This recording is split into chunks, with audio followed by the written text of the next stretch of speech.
Olá pessoal, aqui quem fala é o professor Ademir Dornelles, sejam todos bem-vindos ao canal.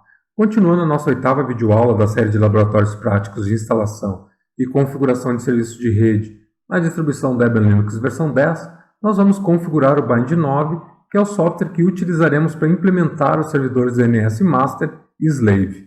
Na primeira parte dessa videoaula, nós criamos a VM que hospedará o serviço de DNS Master, instalemos o Bind 9, fizemos o download dos arquivos pré-configurados e conhecemos a função de cada um desses arquivos. Nessa segunda parte, os objetivos são configurar o servidor DNS para mapeamento direto e realizar os testes de funcionamento. Tudo certo então? Agora vamos para a prática. Iniciando então a configuração do Bind 9, eu estou compartilhando aqui com vocês uma dica de rotina para a configuração do serviço, que tem o objetivo de orientá-los quanto à correta sequência de configuração. Inicialmente, a gente vai configurar o arquivo named.conf.options. Todos esses arquivos ficam dentro de /etc/bind. E a função deles a gente já viu na videoaula anterior. Então, named.conf.option é onde nós vamos colocar as configurações globais do software Bind 9. Configurado esse arquivo, a gente vai passar por arquivo named.conf.local, que é o arquivo que armazena as configurações de zona de autoridade, ou seja, é aqui que eu vou informar quais são os domínios que o meu servidor responde autoritativamente. Feita a configuração nesses dois arquivos, a gente pode então fazer um teste de integridade deles, se não há erros de configuração, com o comando named-check-conf. Qualquer esquecimento de um ponto e vírgula ou um erro de digitação em alguma das funções dentro desses arquivos, ele vai ser acusado com esse comando. Então ele é bastante importante, sempre depois de a gente configurar esses dois arquivos, realizar o named-check-conf. Configurados esses dois arquivos, a gente vai então criar, esses arquivos não existem, a gente vai criar eles, os arquivos que vão responder tanto para o mapeamento direto quanto para o mapeamento reverso. Qual é a diferença do mapeamento direto e o mapeamento reverso? O mapeamento direto é aquele mapeamento convencional, quando a gente então quer saber qual endereço IP está atrelado a um determinado nome. Por exemplo, com o comando host, a gente pode verificar qual é o IP que está associado ao host www.google.com.br. O nosso servidor onde a gente fez a consulta, que é aquele que está configurado no arquivo resolve.conf, eles nos trouxeram a informação dizendo que a esse nome www.google.com.br ele está associado ao endereço IP 216.58.202.131. A mesma resposta ele nos trouxe com IPv6, como a gente tem IPv6 configurado na nossa máquina virtual. Já o mapeamento reverso, ele resolve o endereço IP buscando o nome de domínio associado ao host. Ele faz exatamente o inverso do que faz a resolução de nome direto. Ou seja, quando temos disponível o endereço IP de um host e não sabemos o endereço do domínio, tentamos resolver o endereço IP através do DNS reverso, que procura qual nome de domínio está associado àquele determinado endereço. Os servidores que utilizam DNS reverso, eles conseguem verificar a autenticidade de endereços, verificando se o endereço IP atual corresponde ao endereço IP informado pelo servidor DNS. Isso, por exemplo, evita que alguém utilize um domínio que não lhe pertence para enviar spam. Ele não é uma configuração assim que seja obrigado para cada registro que vocês tenham no servidor DNS direto de vocês. Mas se vocês tiverem dentro da rede um servidor de e-mail, é de suma importância que vocês façam essa configuração para evitar, por exemplo, que os e-mails que o servidor de e-mail de vocês envie caia em caixa de spam de outros servidores de e-mail. Então, para fazer o teste aqui de DNS reverso, a gente pode agora inverter a consulta. Com o comando host, a gente vai perguntar ao servidor DNS qual é o nome que está atrelado a esse endereço 216.58.202.131. Ele vai nos trazer, então, o nome do host que está atrelado a esse endereço IP. A gente poderia também, por exemplo, trazer outro endereço IP aqui, host 8.8.8. Ele nos traz ali que esse endereço IP 8.8.8 ele está associado ao nome dns.google. Feito então as configurações dos dois arquivos, a gente pode então testar com o comando named_checkzone, que ele vai testar os arquivos tanto de mapeamento direto quanto mapeamento reverso, para ver se não há erro dentro desses arquivos, erros de digitação ou algum erro de algum determinado comando ou registro que estão inseridos nesse arquivo. Além disso, a gente pode utilizar o próprio comando host para fazer os testes e ainda o utilitário ping para ver se há comunicação utilizando um determinado nome que a gente inseriu no servidor DNS que a gente está configurando. Terminadas então as informações preliminares, a gente pode iniciar efetivamente a configuração do nosso servidor DNS. O primeiro arquivo que a gente vai ajustar aqui com o editor Vim é o arquivo que fica em /etc e o seu nome é resolve.conf. A gente já conhece esse arquivo, ele é responsável por informar onde vai ser feita as resoluções de nome dessa máquina que a gente está configurando. E aqui a gente tinha definido que seria lá no servidor do Google o 8.8.8.8. Eu vou teclar o I aqui para inserção e a gente vai inserir uma primeira linha aqui, que é o search, e o nome do nosso domínio, empresax.com.br. Esse search aqui, ele vai, quando for uma resolução local, por exemplo, eu estou na máquina ns1.empresax.com.br e eu quero acessar a máquina www.empresax.com.br. Se tem o search empresax.com.br aqui, não precisa colocar todo o domínio, basta tentar acessar com o www, né, neste exemplo hipotético, que o próprio resolver vai inserir. A primeira tentativa que ele vai fazer vai ser dentro do domínio empresax.com.br. Então ele insere essa informação para mim. Não precisa digitar todo o domínio, isso é uma máquina que faz parte então da minha rede. E no comando name server, a gente vai alterar aqui, inserir o 127.0.0.1, que é o localhost, essa própria máquina. Isso então, quando a gente tiver com o nosso DNS configurado, a gente vai fazer os testes tentando resolver nome nela mesmo. Isso vai ser importante então para os nossos testes. ESC:*x para gravar. Feita essa configuração, a gente vai executar o comando ls. Na última aula a gente baixou esse arquivo dns1.tar.gz e agora a gente vai então entrar na pasta que a gente descompactou, que é a pasta DNS, e visualizar então aqueles arquivos que a gente já havia visto a função de cada um deles. Se você executar o comando ls/etc/bind, vocês vão verificar que esses arquivos já existem. Então, tanto o arquivo named.conf.options, ele tem lá dentro de etc named.conf.options. O local, a mesma coisa, ele já tem um arquivo lá. Além disso, tem o named.conf, que na verdade só faz o include para esses outros arquivos. Tem o named.conf default zones, que são para as zonas default, aquelas já conhecidas. E os db local, que são os arquivos aqui de resolução direta e reversa de aqueles endereços conhecidos, como por exemplo o próprio localhost.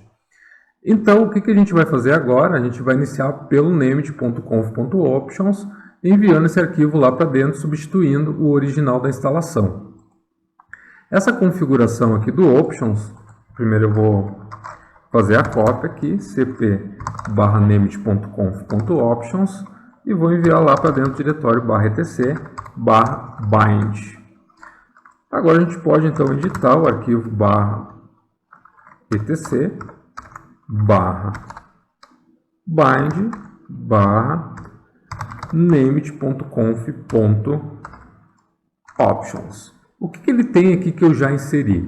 A primeira coisa que eu inseri, que vocês não vão encontrar no arquivo original, é essa ACL liberados aqui. Essa ACL aqui, uma proteção que a gente tem que fazer na questão do DNS, quando ele tem a função de recursividade, que seria a gente poder consultar não somente aqueles servidores que a gente tem autoridade, como por exemplo dentro do domínio empresax.com.br, mas a gente fazer outras consultas para outros servidores DNS, como a gente faz, por exemplo, lá para o DNS 8.8.8 do Google.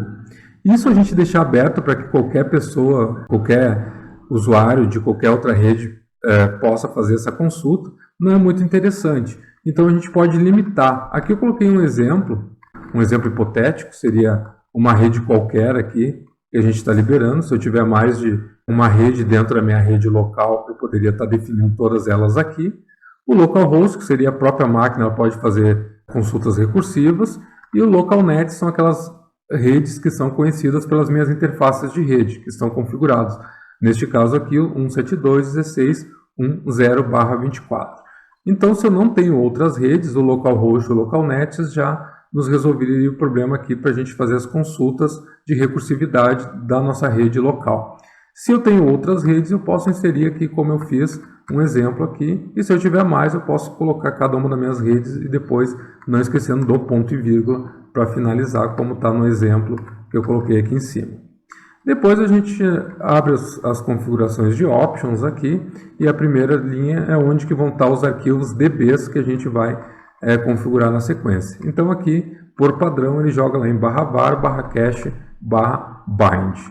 Depois, as outras três linhas que estão inseridas aqui, a linha allow query N, eu estou liberando acesso às consultas autoritativas de qualquer rede. Ou então, qualquer pessoa que quer saber um registro do meu domínio empresax.com.br, independente de qualquer lugar da internet que ela tiver, ela vai conseguir fazer essa consulta. Isso é importante se vocês vão configurar um servidor DNS que responda para um domínio que não seja um domínio dentro de uma intranet, por exemplo, que vocês vão disponibilizar na internet.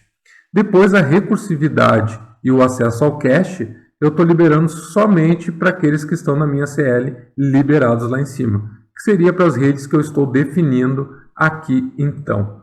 Na sequência, a gente pode encaminhar consultas DNS. Por exemplo, as máquinas da minha rede, se elas fizerem uma consulta recursiva ao meu servidor, eu posso o meu servidor direcionar para um servidor público aqui no caso, ou para um servidor interno meu.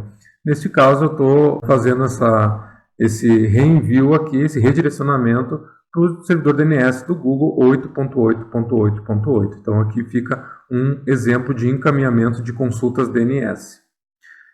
Agora, na sequência aqui, essa linha minimal response, ela restringe que as respostas do servidor DNS não enviem sessões adicionais. Isso melhora o rendimento. Isso aqui é uma linha que eu adicionei também.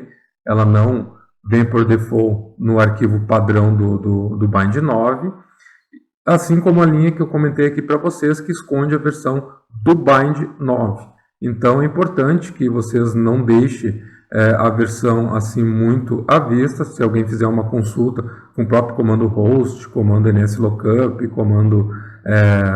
os comandos que se comunicam com o servidor DNS e buscam informações, se acontecer de vocês estarem com uma versão no bind que tenha alguma vulnerabilidade, o usuário descobrindo essa versão, ele pode então explorar essa vulnerabilidade. Então, quando ele consultar pela versão, ele vai receber aqui a informação de que é um DNS server da empresa X. Nada mais, ele não vai receber, por exemplo, qual é a versão do bind que a gente está utilizando. Depois, aqui no final, são duas linhas que por padrão já vêm ativadas, né, que é do DNSSEC, que é para questão de segurança, e também o Listen on V6, que possa ser feito então consultas IPv6. Feito isso, nosso arquivo já está configurado. Então aqui a gente não vai fazer nenhuma alteração. Eu já fiz todas as alterações necessárias. A gente pode então sair desse arquivo com dois pontos Q.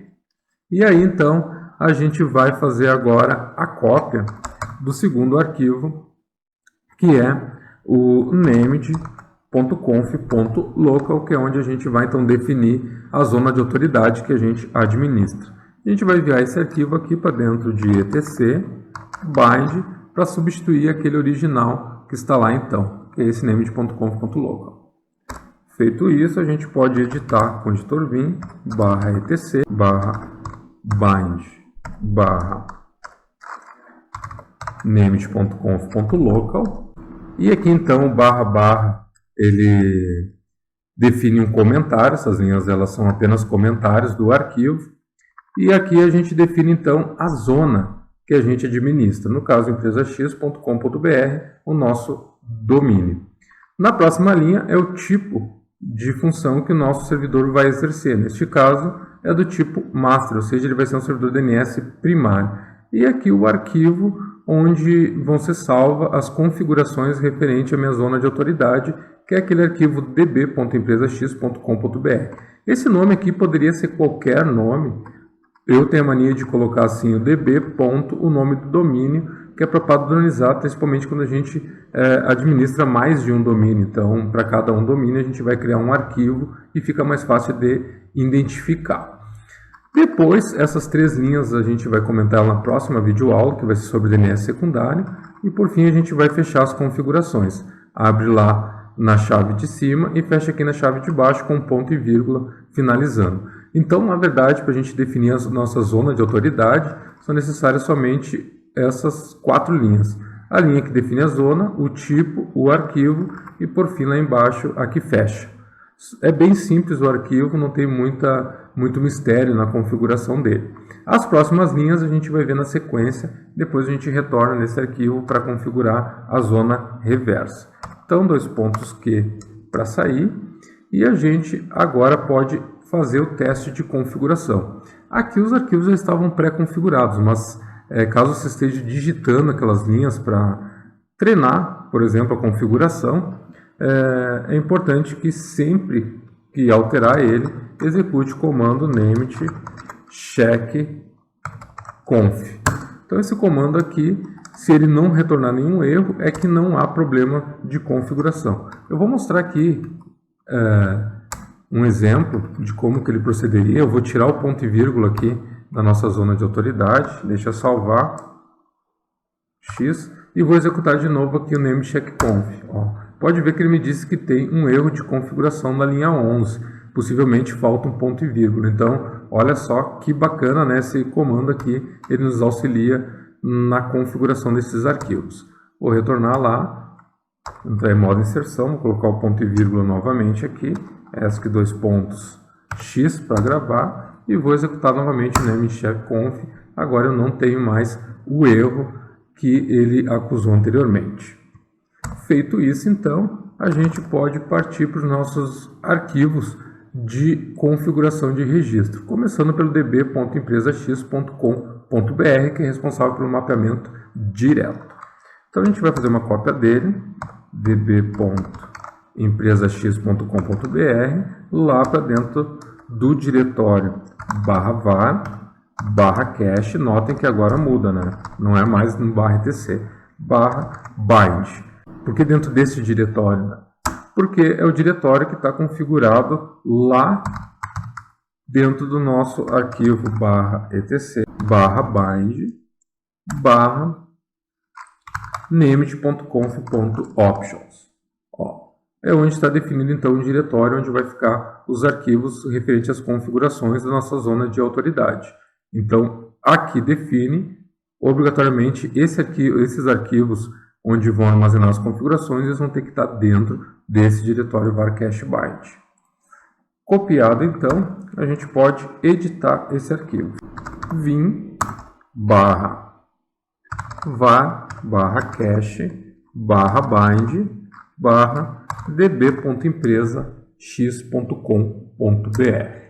Então aqui está o arquivo que eu passei para vocês, que vocês fizeram download na videoaula anterior. A primeira informação ele indica qual é o TTL padrão do nosso servidor. Então o time to live está dizendo que essas informações elas podem ficar nos servidores cache espalhados aí pelo mundo por um dia. Depois tem que fazer uma atualização das informações.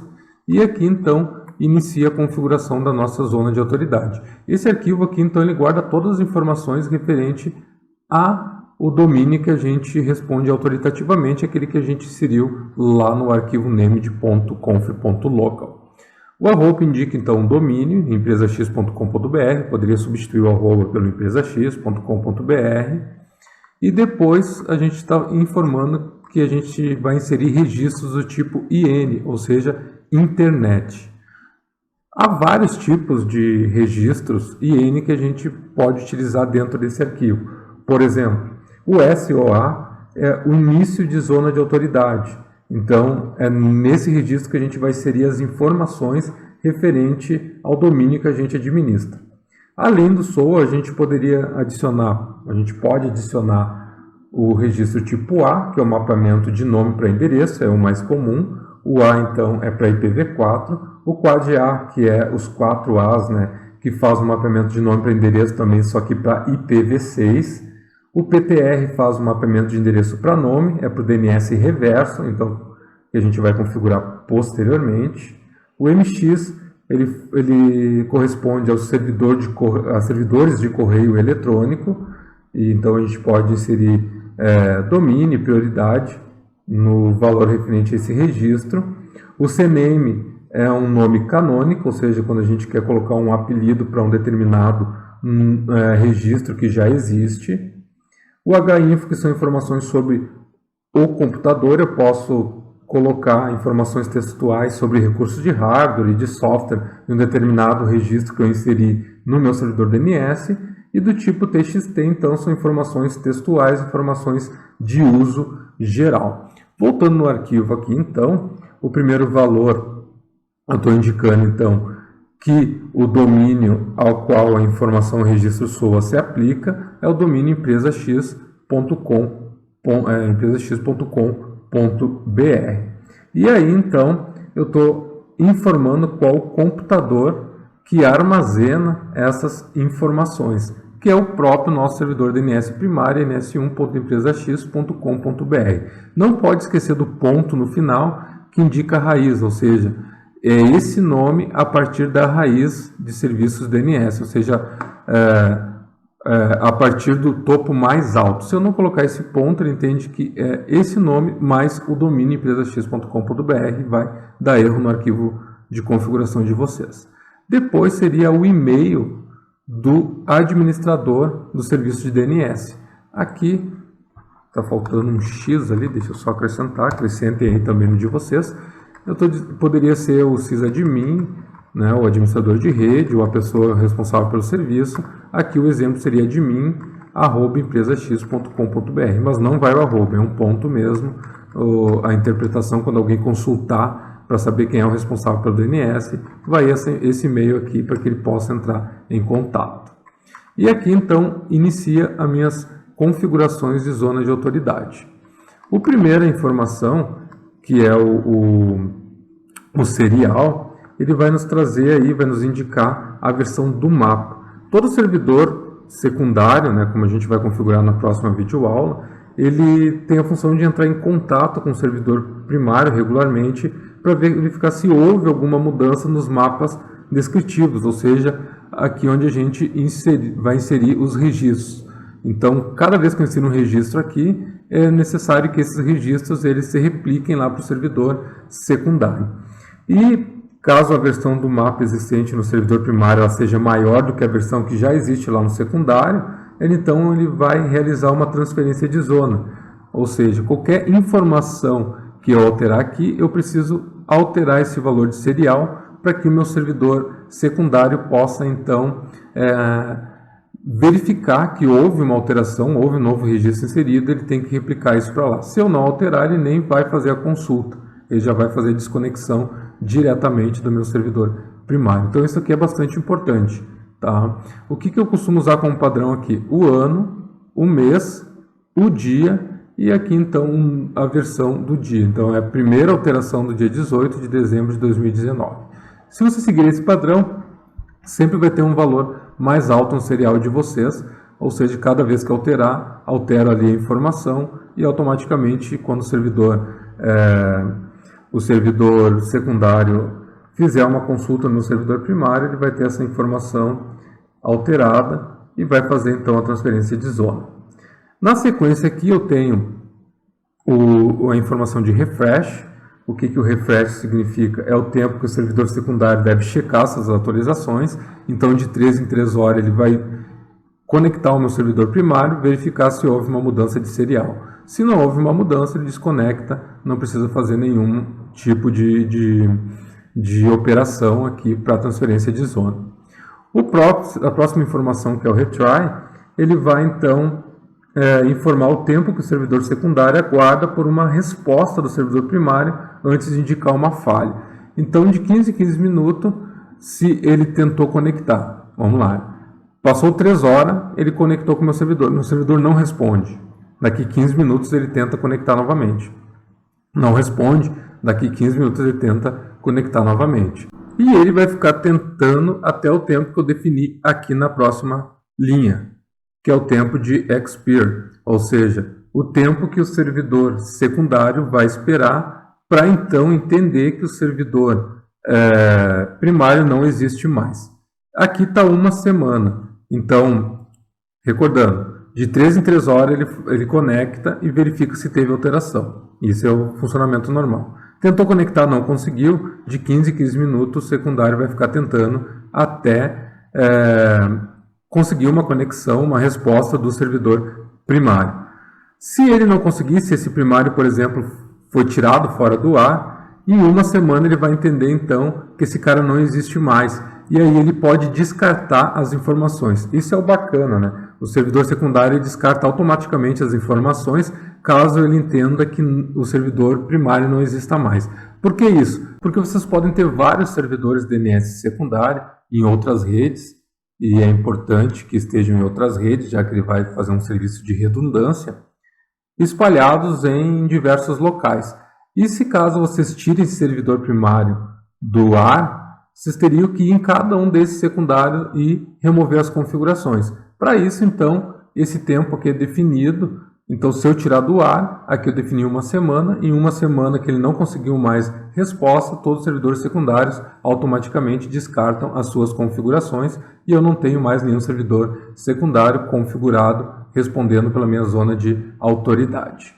Depois, aqui no fim, é a mesma informação que tem lá em cima, ou seja, qual é o time to live padrão. Aqui está um dia, então é o valor aquele passado pelo servidor indicando para as máquinas que originou a pergunta, o tempo que a informação pode ser mantida no cache, e aqui fecha então as configurações, né, da minha zona de autoridade.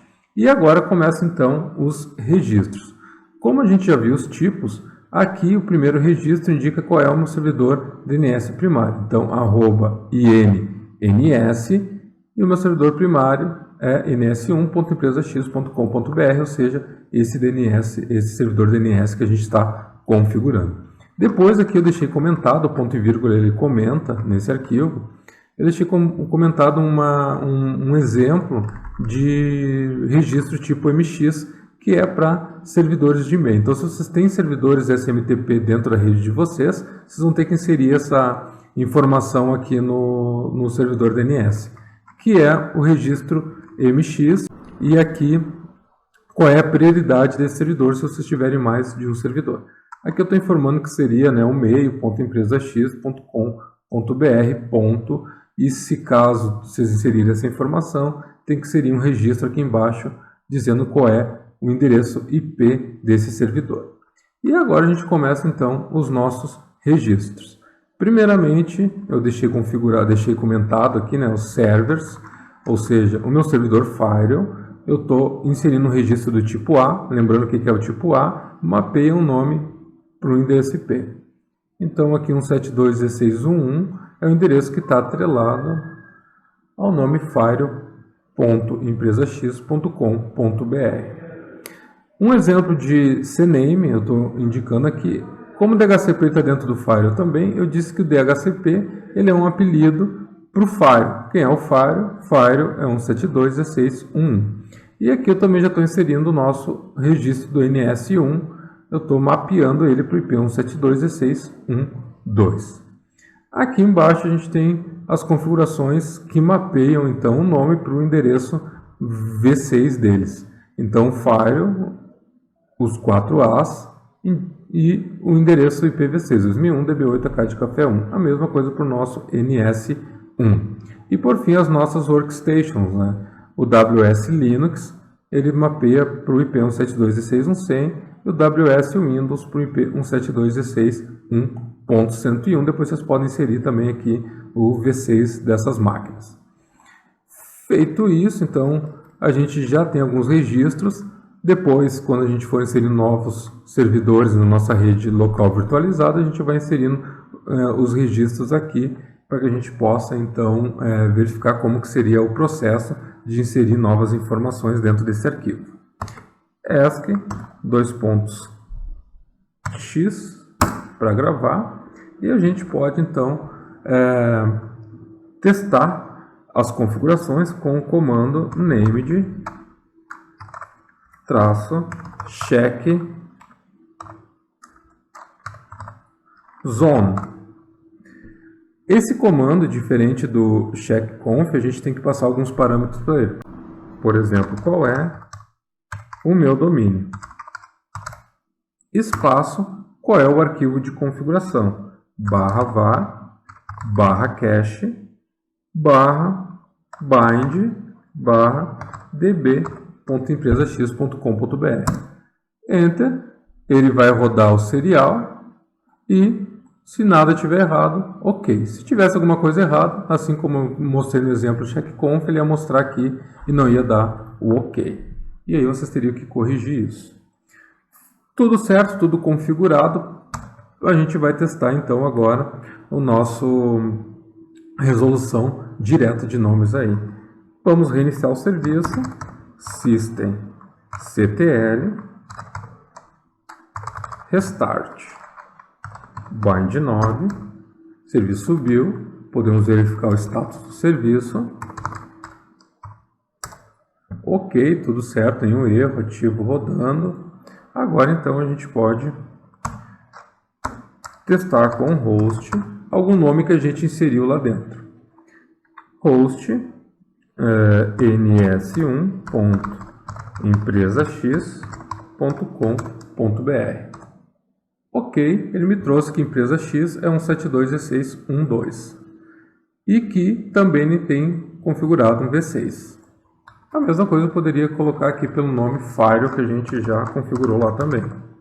Ó, Fire é um 721611 2001 DB8 AK de café 1. A gente inseriu também uma informação sobre o DHCP.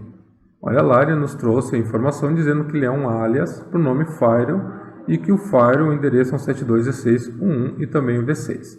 Então, está funcionando corretamente. Podemos fazer o teste então em outra máquina. Vou começar aqui, minha máquina cliente Linux, vou autenticar aqui com o meu usuário Ademir Dornelles e vou então abrir um terminal para que a gente possa então testar. O que a gente vai fazer inicialmente aqui? Ajustar, né, o nosso arquivo resolve.conf, não podemos esquecer disso.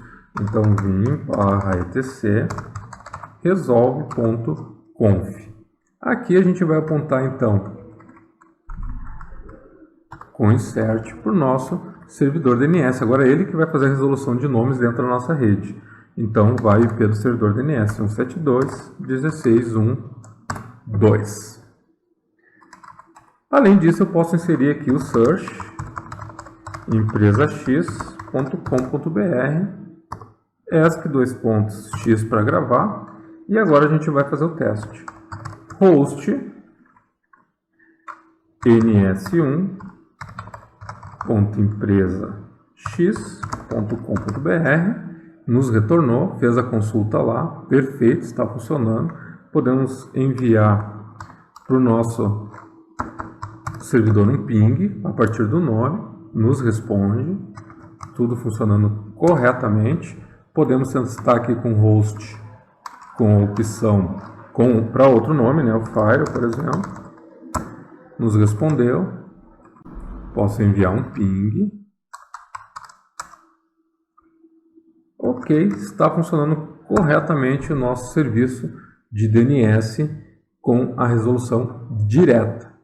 Então encerramos aqui esta segunda parte da videoaula 8. Na parte 3 nós vamos configurar o servidor DNS para mapeamento reverso. Qualquer dúvida deixe nos comentários ou entre no grupo do Facebook que está na descrição. Lá tem outros membros que podem ajudá-los. Obrigado por ter assistido a videoaula e se você gostou deixe seu like e não se esqueça de se inscrever no canal para acompanhar as próximas videoaulas. Abraço e até o próximo.